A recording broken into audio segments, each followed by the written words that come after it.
Assalamualaikum warahmatullahi wabarakatuh.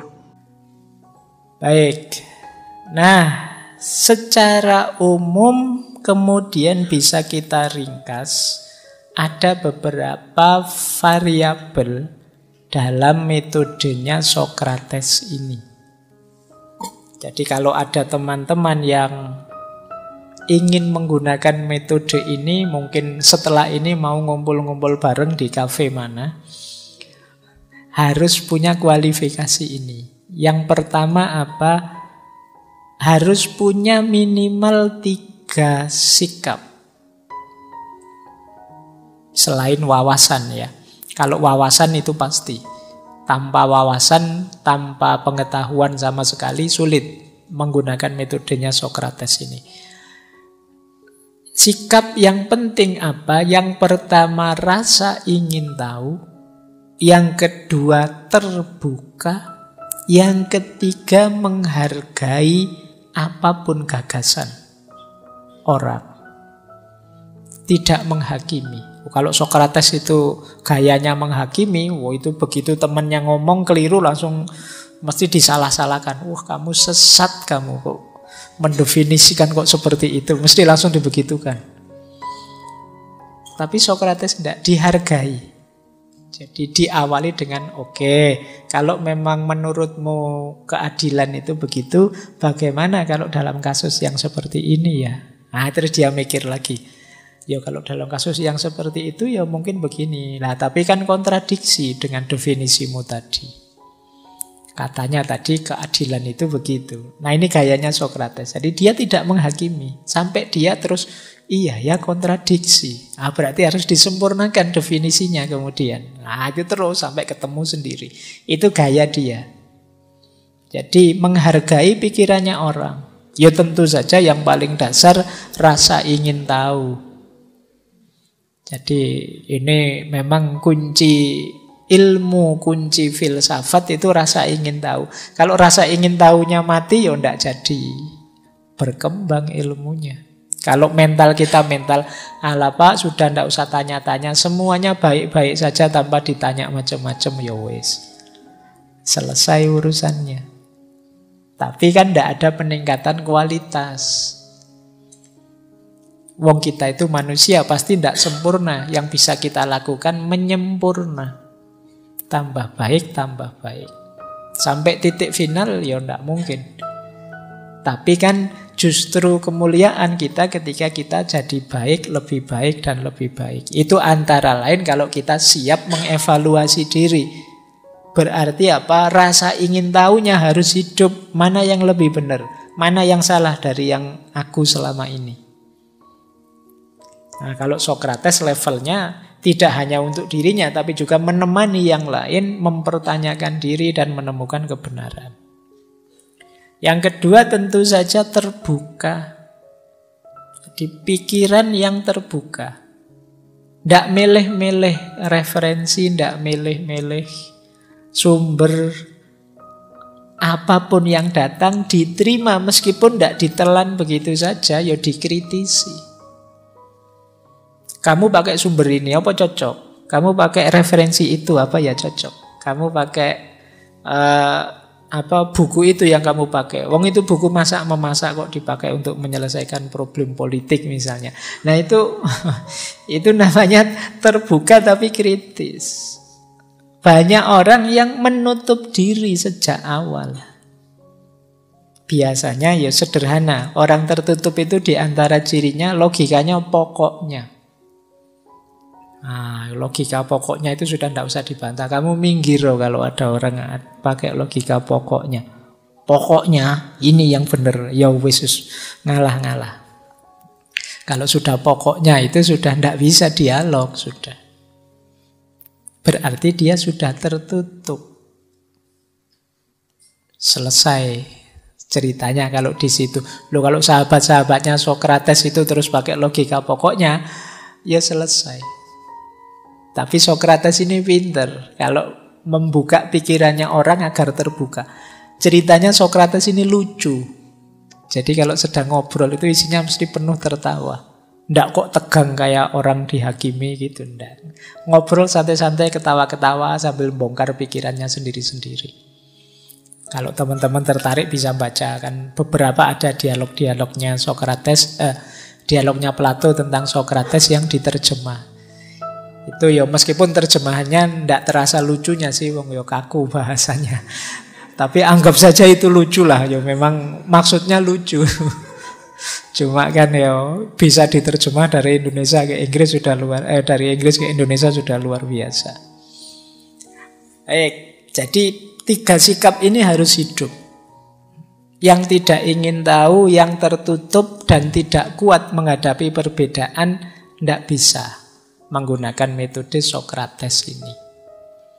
Ya mungkin silahkan cari metode yang lain. Terus ada beberapa kunci yang penting saat kita menjalankan metode Sokrates ini. Yang pertama apa? Tentu saja pertanyaan akan jadi kuncinya. Begitu pertanyaannya meleset, jelek, tidak fokus, selesai. Kualitas dialognya juga akan turun. Betapa pentingnya nanti posisinya Sokrates ini, dia yang jadi tukang tanya. Dan tidak gampang, jangan dikira lebih sulit jawab daripada bertanya. Justru kuncinya ada pada pertanyaannya. Begitu pertanyaannya keliru, ya sudah, selesai. Tidak mungkin ada jawaban yang relevan.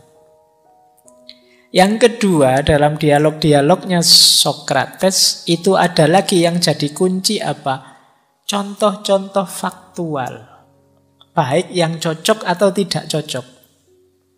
Jadi Sokrates itu kalau diskusi ada orang ngomong apa, terus dia ngasih contoh fakta yang berbeda. Orangnya terus mikir lagi, iya ya, kok bisa beda ya. Cinta itu adalah ketika perasaan kita meluap-luap ingin memiliki saja apa yang kita cintai misalnya. Terus Sokrates mata, gimana kalau ada seorang ibu atau orang tua yang anaknya disekolahkan jauh sekali, di asrama atau di pondok yang jauh. Apa itu buktinya cinta? Tadi katanya cinta itu ingin bersama, ingin memiliki terus. Ini kok malah dijauhkan. Kalau yang seperti itu gimana? Oh itu mikir lagi kan terusan. Wah berarti keliru ini definisinya. Berarti cinta itu bisa jauh, bisa dekat. Yang penting teringat terus. Ya mungkin nanti bisa ditampilkan fakta lagi. Gimana kalau ada suami nyari uang pusing, tidak dapat apa-apa, akhirnya lupa sama istrinya, yang dipikir cari uang terus. Itu disebut cintanya hilang apa enggak? Oh itu gayanya Sokrates. Pokoknya kamu jengkel loh mesti nih ketemu Sokrates ini. Tapi ikutilah, nanti lama-lama kamu bisa ketemu, bisa mendefinisikan, oh ini. Yang benar itu memang seperti ini. Jadi dia pintar memberi fakta atau counter fakta. Kalau begini gimana? Kalau begitu gimana? Katamu cinta damai, tapi kok yo seneng sekali kamu kalau ada rame-rame, kalau ada gegeran. Loh, tapi kan bukan berarti seneng dengan rame-rame itu membuktikan kita tidak cinta damai. Lah tapi terus apa ukurannya orang cinta damai itu? Apa kalau ngomong lembut? Kan ada orang ngomongnya lembut tapi nyelekit. Yo yang lembut tapi tidak nyelekit, Pak.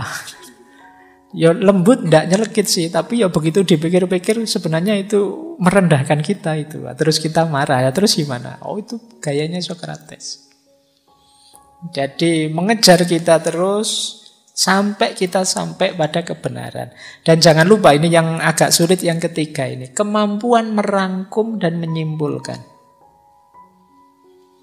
Ketika kamu menjelaskan pada Sokrates bla bla bla bla, terus dia bilang, "Oh, berarti maksudmu ini ya." Itu berarti dia menegaskan. Yang kamu omongkan panjang lebar tadi sebenarnya kan intinya ini toh. Nah, ini pinter kalau Sokrates, merangkum dan menyimpulkan. Kadang-kadang kan kita tidak terlalu canggih di situ. Orang ngomong panjang lebar, oh berarti yang diomongkan itu intinya ini loh. Nanti intinya lebih panjang dari omongan tadi. Jadi disuruh menyimpulkan malah ceramah sendiri.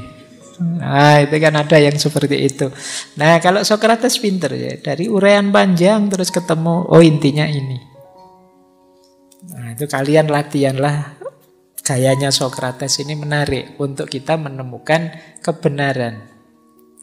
Baik, kita lihat ya salah satu contoh fragmen ketika Sokrates ngobrol dengan temannya. Misalnya, ini misal. Misalnya satu ketika Sokrates tanya, apakah bohong itu sesuatu yang pasti buruk? Tentu saja. Tuhan pun memperingatkan kita bahwa bohong itu buruk. Apakah semua bohong itu buruk? Ya jawaban temannya, ya tentu saja. Baik. Nah, ini yang fakta tadi. Bayangkan seandainya ada seorang ayah di hadapan anaknya yang sakit.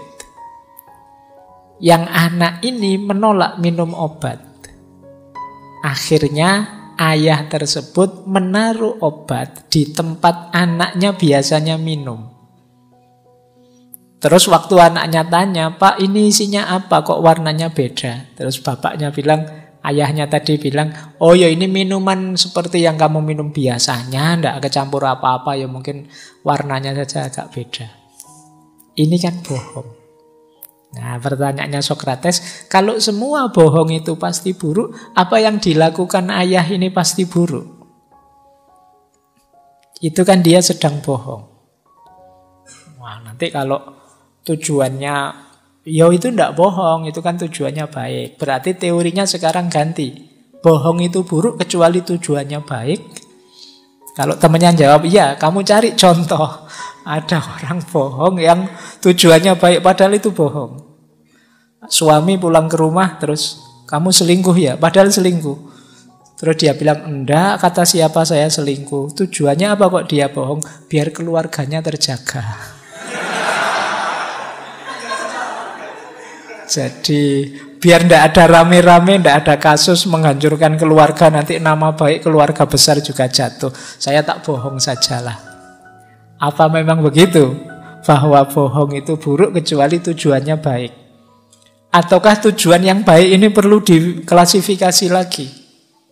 Atau seperti apa? Nah, di sini kamu mulai puyeng sekarang kan mendefinisikan apa itu bohong.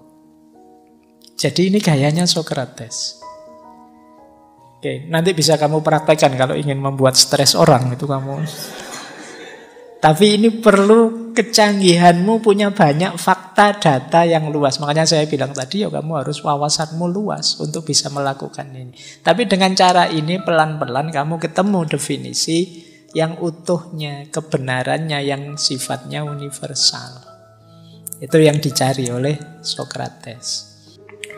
Oke, untuk malam hari ini saya cukupkan sekian dulu.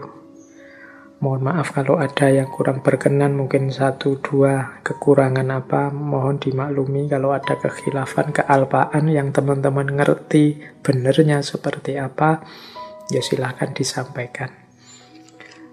Kurang lebihnya mohon maaf. Wallahul muwaffiq, wallahu a'lam bissawab. Wassalamualaikum warahmatullahi wabarakatuh.